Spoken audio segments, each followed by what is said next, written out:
Wanted Radio, du son, du cœur, une passion.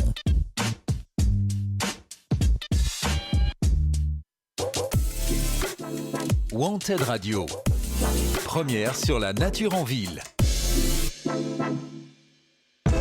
Écolo égale nature, pas si sûr. Solution nature, avec Valérie sur Wanted Radio. Bonjour à tout le monde, bonjour Samuel, bonjour Agathe, bonjour Monsieur Gadré au téléphone, vous m'entendez ? Bonjour, je vous entends. Bon, super, donc nous sommes, j'aime bien faire un petit éphéméride moi pour remettre toujours dans le contexte et puis ça nous permet aussi de faire des références point climat. Donc nous sommes le 17 novembre 2025 sur Bordeaux. L'hiver est arrivé, ça y est, il fait froid. Ce matin, il faisait 3 degrés.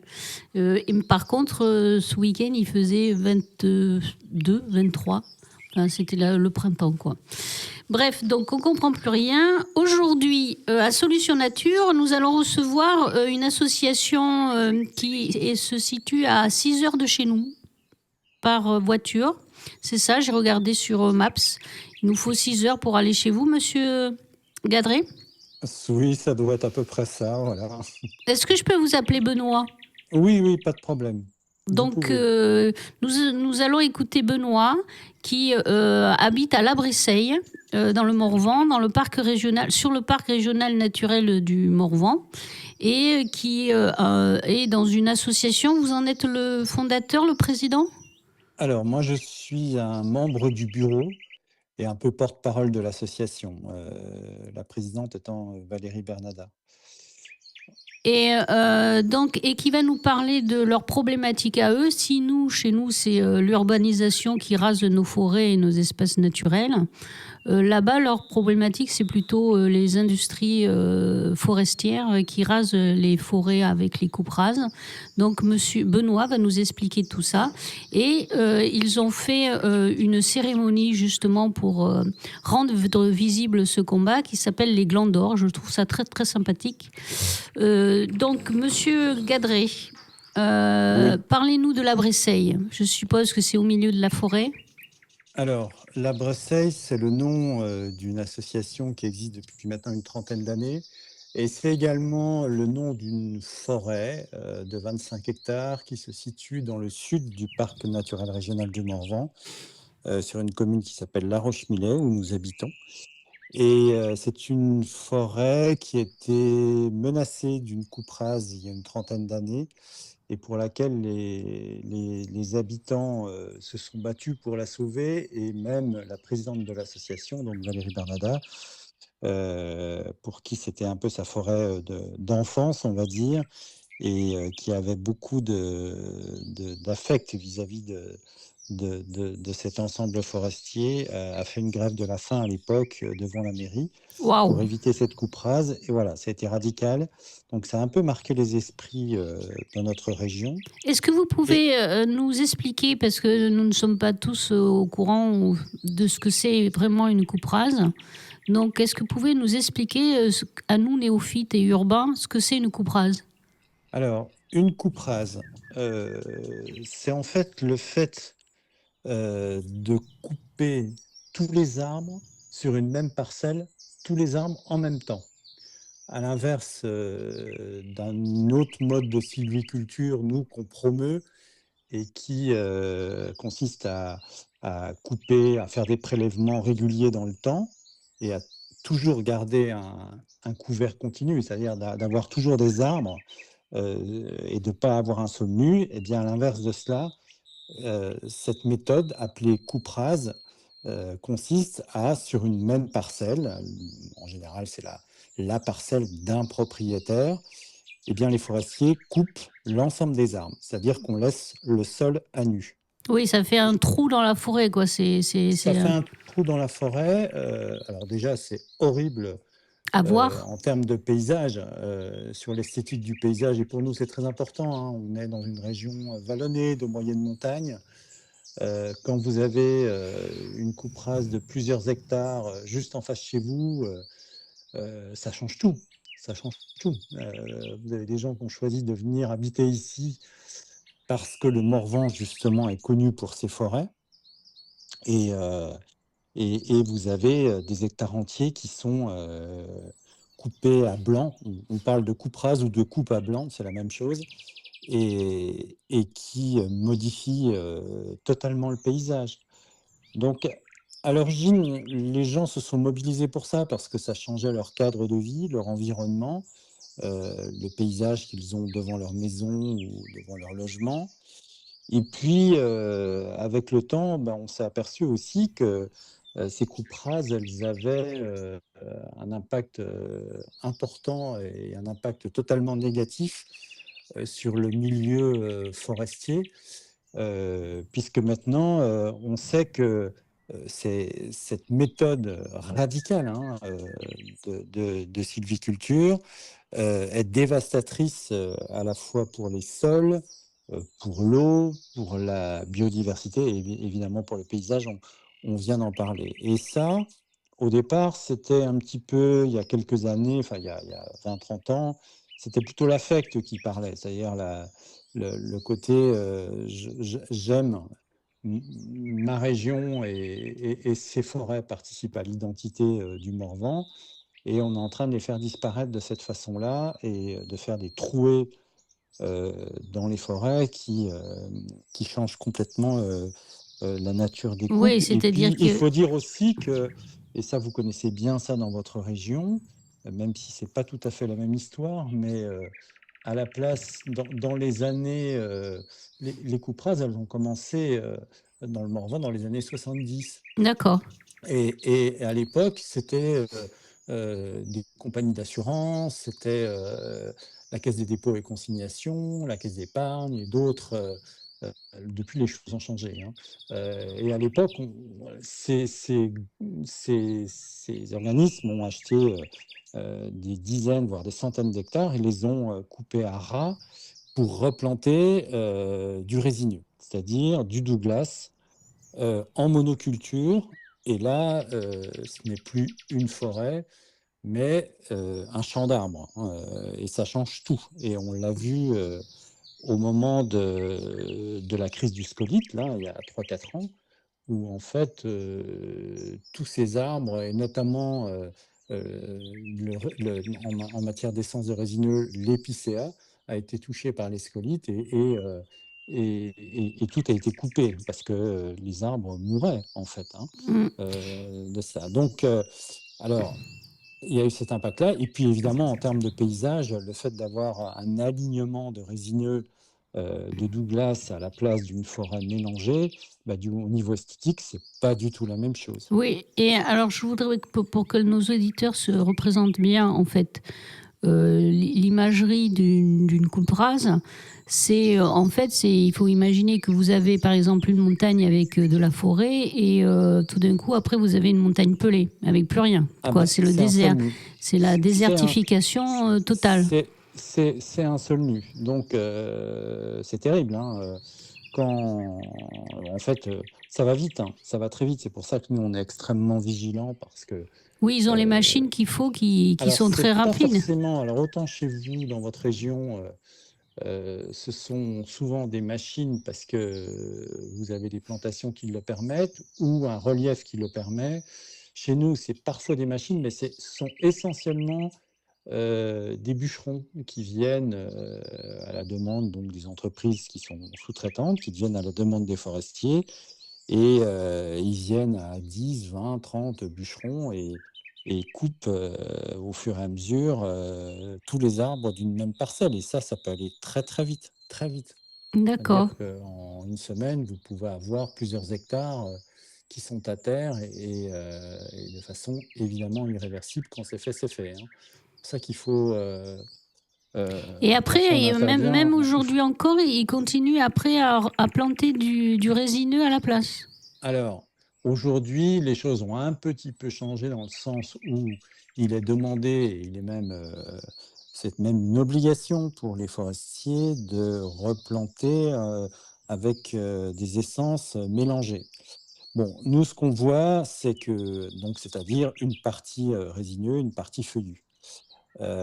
Sachant que historiquement, le Morvan les forêts du Morvan sont des forêts de feuillus. Le résineux, il est apparu à partir des années 50, 60, 70.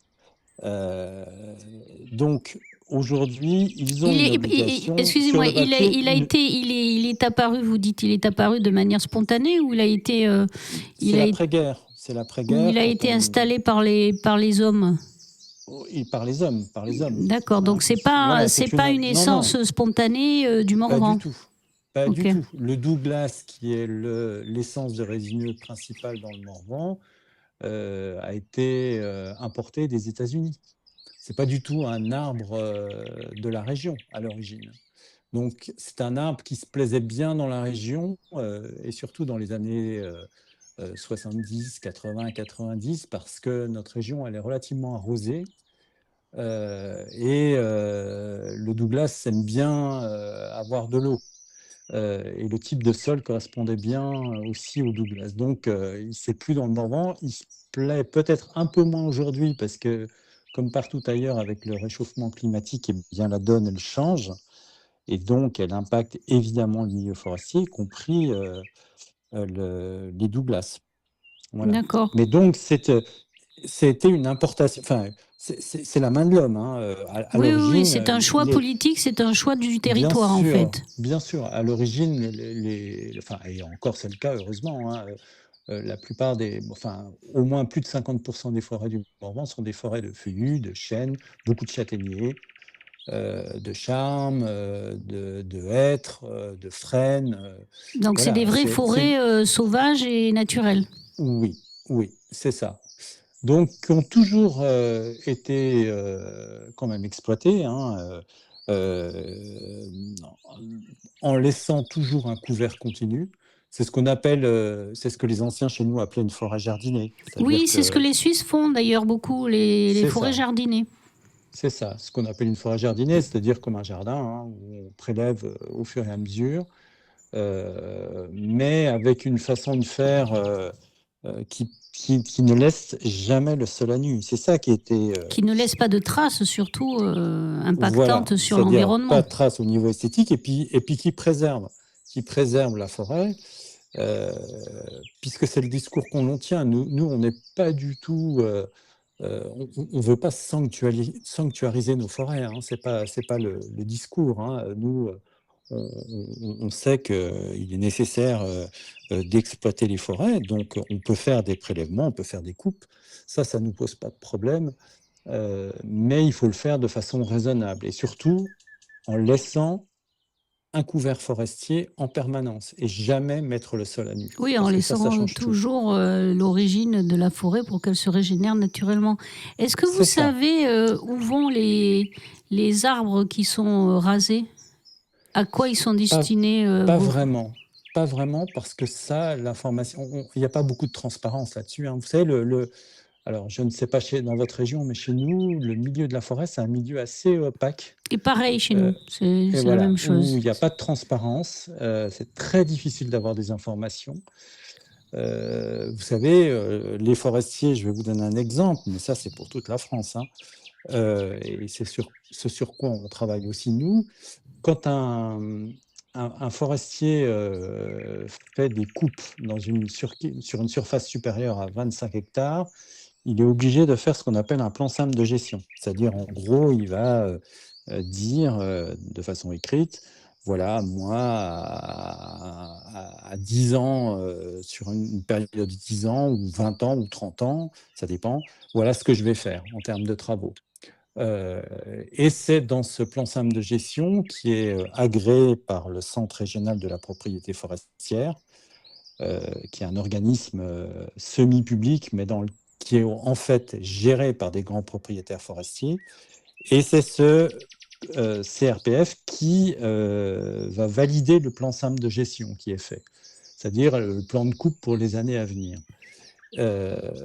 Donc, dans ce plan simple de gestion, il y a en fait un peu tout le programme des coupes pour les années à venir. Et ce document-là, il n'est pas accessible. Ah, d'accord, il n'est pas Ouais. accessible au public. Non, il n'est Ok. absolument pas accessible au Ni même à public. vous qui êtes voisins et Non, qui seriez les non, premiers concernés. non, non. il ne l'est que dans la mesure où la forêt est agréée FSC, qui est un label très particulier, mais c'est une démarche volontaire du propriétaire. Et là, à ce moment-là, il s'engage à le fournir aux gens qui le demandent, et en particulier aux associations environnementales. Mais la loi française dit non. Donc, en gros, si vous voulez, vous pouvez, sur des surfaces, et 25 hectares, c'est très important, vous pouvez faire des coupes euh, sans que votre voisin en soit informé et sans qu'il ait la possibilité de savoir ce que vous allez faire. Alors que si chez nous, mais chez vous aussi, vous mettez une fenêtre de toit Oui, chez il faut vous, demander avec l'autorisation à la mairie, aux il faut faire architectes une et aux déclaration voisins. préalable de travaux et que c'est ou un permis de construire dans le Oui. cas d'une construction, hein, et à ce moment-là, cette demande de permis de construire ou de déclaration préalable de travaux, eh bien, ce sont des documents qui sont accessibles à tous les habitants de la commune concernée. Et là, ce n'est pas le cas. Et là, c'est vraiment un manque de transparence qui est évident. Alors, euh, on a du mal à savoir ce que les propriétaires envisagent de faire. Et puis, évidemment, pour revenir à votre question, il est très difficile de savoir ce que deviennent les arbres. On sait qu'il y a certains qui partent, les beaux pieds qui partent en Chine ou ailleurs, mais je pense qu'il y en a beaucoup qui restent dans la grande région Bourgogne-Franche-Comté pour aller dans des scieries, pour faire du parquet. Enfin, ça dépend. Et puis aussi, il y a tout le bois de chauffage. Il y a une part importante pour le bois de chauffage. Alors, moi, Et de plus importante. Oui, j'ai une interrogation sur si on prend le pan économique. Vous voyez, je vais essayer de réfléchir. Je me mets dans la peau d'un propriétaire forestier qui a une parcelle de 25 hectares et qui rase sa forêt d'un coup, d'un seul. Mais après, il a au moins un espace-temps énorme, 30, 40 ans, où il n'a pas de revenus. C'est ça. C'est en Donc, fait le discours. économiquement, est-ce que c'est vraiment aussi favorable que ça? Alors, c'est favorable à court terme, surtout quand le bois est très cher, comme ces dernières années. D'accord, donc c'est un À, coût ponctuel à court terme en fait. à court terme, évidemment, c'est une belle opération financière avec une forte rentrée d'argent. Le seul problème, c'est quand vous faites ça, eh ben, vous supprimez, vous détruisez tout votre capital. C'est ça. C'est Voilà. la Et question, ça, c'est ça qui m'interroge en fait. C'est c'est ce que que des études ont démontré, notamment l'Association française pour les fuites irrégulières et un autre organisme qui s'appelle ProSilva, qui promeut un autre type de sylviculture, donc la sylviculture dont on parlait tout à l'heure, c'est-à-dire avec un prélèvement régulier tous les 7, 8 ans, enfin ça dépend des forêts, et toujours avec ce couvert continu.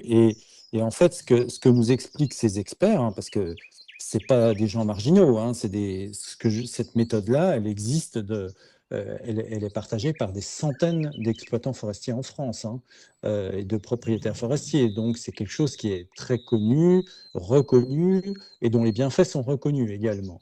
Et en vous fait, parlez ces de la gens-là, forêt jardinée, hein, qu'on soit bien clair, oui, oui, c'est ça, la forêt à couvert à continu. couvert continu.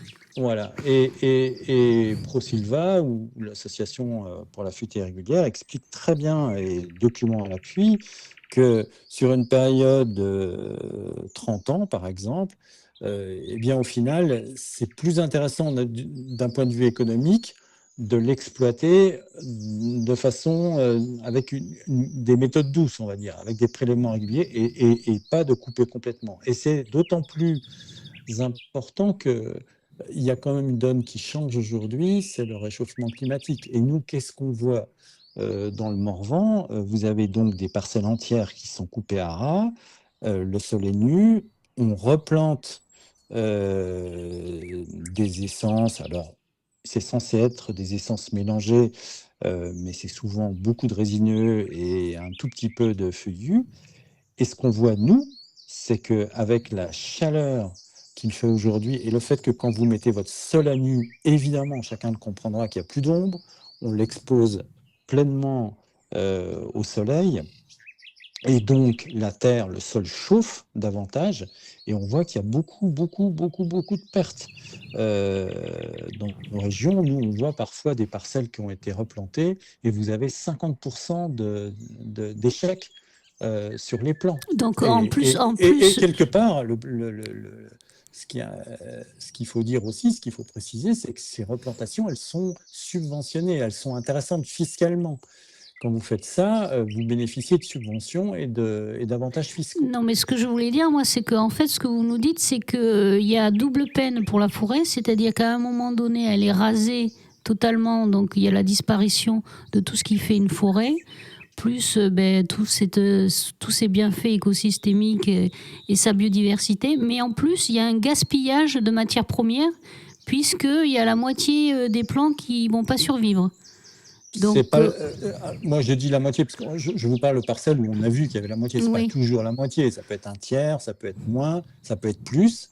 Tout dépend de l'orientation de la parcelle. Mais ce qui est clair, c'est qu'il y a un taux d'échec sur les replantations, et ça, tous les forestiers le disent, hein, qui est beaucoup plus important aujourd'hui de par le réchauffement Donc, climatique. du coup, il y a quand même encore comment dire, une exploitation du vivant et un gaspillage du vivant.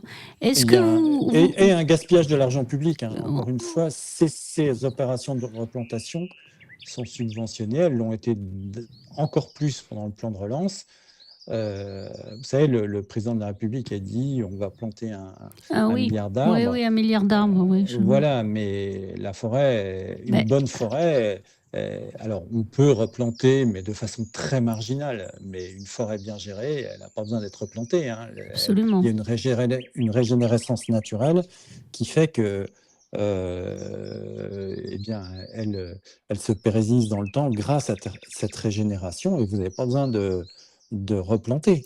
Benoît, Voilà. on arrive sur la fin. J'ai encore une petite question. Est-ce que depuis quelques années, vous voyez augmenter une pression sur les prélèvements forestiers, parce que les multiplications d'usages au niveau du bois se sont faits. Maintenant, on utilise le bois pour chauffer avec les usines biomasse, les chaudières en biomasse, on l'utilise dans le textile avec la viscose, on les utilise dans la construction pour faire des bâtiments frugaux bas carbone, on les utilise un peu plus partout. Est-ce que vous voyez, cette augmentation de pression ? Oui, oui, clairement. Clairement, et surtout pour le bois énergie. Il est évident qu'il y a une forte augmentation de l'usage de bois énergie, et que sur des forêts comme les nôtres, ça a évidemment un impact. Voilà, donc le bois se vend bien et vite. Et je peux vous dire aussi que quand des parcelles de bois sont à vendre, elles sont très vite vendues. Voilà. Ça devient un investissement Oui. Alors, intéressant. oui. Parce que qui D'accord. est aussi subventionné, et fiscalement, il y a des avantages fiscaux. Je ne vais pas entrer dans le détail, mais il y a des avantages fiscaux qui rendent Est-ce que vous voyez l'opération. C'est un bon placement. un progrès quand même dans les consciences, vous voyez quelque chose qui vous donne espoir pour l'avenir des forêts ? Et je voulais quand même mettre l'accent là-dessus, c'est Oui, qu'encore une allez-y, fois, Benoît. tout à l'heure, on a dit que ces coupes rases avaient un impact sur le milieu forestier, pour les sols, pour l'eau, pour la biodiversité. Et ça, c'est démontré depuis maintenant 3-4 ans. On a eu 2 études. Une première du conseil scientifique du parc régional du Morvan, qui a travaillé il y a à peu près 4 ans sur ce domaine-là. Et puis après, il y a eu une étude qui était demandée par les ministères de la Transition écologique et de l'Agriculture, et étude à laquelle ont collaboré 70 scientifiques sur toute la France, et notamment des gens de chez vous. Les conclusions, eh bien maintenant, elles sont très claires. Elles sont très claires. Et elles vont dans le même sens. Toutes les études le montrent, que ce soit en France ou à l'étranger, c'est qu'il y a des conséquences très importantes si on applique cette méthode radicale qu'est la coupe rase, des conséquences très importantes sur les sols, et c'est peut-être le plus important. Alors, il y a un risque d'érosion des sols, puisque évidemment les sols sont lessivés, et donc toute la couche de fertilité de surface, elle descend en bas des pentes. Et puis, il y a aussi un impact très fort sur le tassement du sol. C'est-à-dire, un sol en forêt, c'est comme un millefeuille. Et si vous appuyez trop dessus, si vous mettez une charge trop lourde dessus, vous avez un tassement qui fait que ça peut avoir des conséquences irréversibles. Et c'est ce qu'on est en train de Oui, le montrer. compactage du sol, nous on en parle beaucoup ici aussi à le Solutions sol, Nature. l'impact sur les sols est très important. Et quand vous avez une forêt jardinière, bien évidemment, il y a quand même des machines, des engins de débardage qui vont chercher le bois, mais vous impactez entre 15 et 20% du sol. Quand vous faites une coupe rase, vous impactez 80 à 90% du sol. Et ce n'est pas du tout la même conséquence. Donc ça, si vous voulez, ce sont des éléments objectifs dont on se sert aujourd'hui pour essayer de persuader les gens de ne pas faire ça, en leur disant, attendez, non seulement vous allez perdre votre capital en coupant tout votre bois, mais vous allez abîmer aussi vos sols et votre propriété. Donc ne faites pas ça. C'est pour ça que nous, on essaye d'informer tous les petits propriétaires qui sont démarchés parfois par les forestiers. Il y a beaucoup de petits propriétaires chez nous, des petites parcelles de 1-2 hectares. La forêt est très morcelée et nous, on a fait tout un travail de documentation qu'on a distribué un peu partout pour les petits propriétaires en disant, attendez, certes, vous allez avoir une rentrée d'argent à très court terme, mais réfléchissez pour la suite, ce que ça veut dire. Benoît. Et ça, voilà. Benoît, mais écoutez, c'est très intéressant, on pourrait en parler encore pendant des heures, mais voilà, notre émission, hélas, va toucher à sa fin. Donc, comment fait-on pour vous retrouver, suivre votre défense pour la forêt du Morvan, vous soutenir? Donnez-nous quelques contacts, s'il vous plaît, Benoît. Alors, nous, on a un site internet, donc c'est La Bresseille, en un seul mot. Bresseille, c'est BRE2SEI2LE.fr, et donc on a toutes nos activités associatives qui sont sur ce site. Si vous voulez aussi avoir des informations sur l'ensemble du territoire français et sur votre région, moi je conseille aussi d'aller voir le site de Canopée Forêt Vivante, qui est une grosse association avec qui on travaille, qui travaille là-dessus au niveau du territoire national, et qui donne beaucoup d'informations sur ces méthodes-là, sur les études scientifiques, enfin des éléments, encore une fois, objectifs. Il ne faut pas parler dans le vide, il faut parler sérieusement. Oui, avec des faits étudiés, voilà. mesurés sur le terrain. Et c'est une association qui s'appelle donc Canopée Forêt Vivante, et ils ont aussi un site internet, et vous pouvez aussi consulter leur site. Oui, on en parle beaucoup de Canopée. Écoutez, Benoît, merci de nous avoir expliqué tout ça.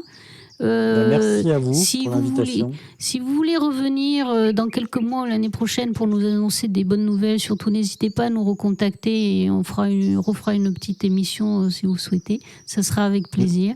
Juste, comme bonne nouvelle, parfois on arrive, je le dis, à convaincre des propriétaires et on l'a fait là récemment pour une grande forêt qui était menacée de coupe, une forêt de 200 hectares. Alors, elle n'a pas été toute coupée, mais une bonne partie, et on a réussi à convaincre les propriétaires de changer de mode de sylviculture. Voilà. Bravo, félicitations. Il faut faire ça. Parce que même si vous êtes qu'à 6 heures de route de chez nous, vous n'êtes qu'à 6 heures de route de chez nous, et on sera impacté aussi si vos belles forêts disparaissent. Bien sûr. Et bien, on se retrouve le mois prochain pour une autre émission, interview, surprise. Bon mois à tous, bonne journée Samuel, bonne journée Benoît, merci encore. Au revoir. Merci à vous. Wanted Radio, première sur la nature en ville. Wanted Radio, du son, du cœur, une passion.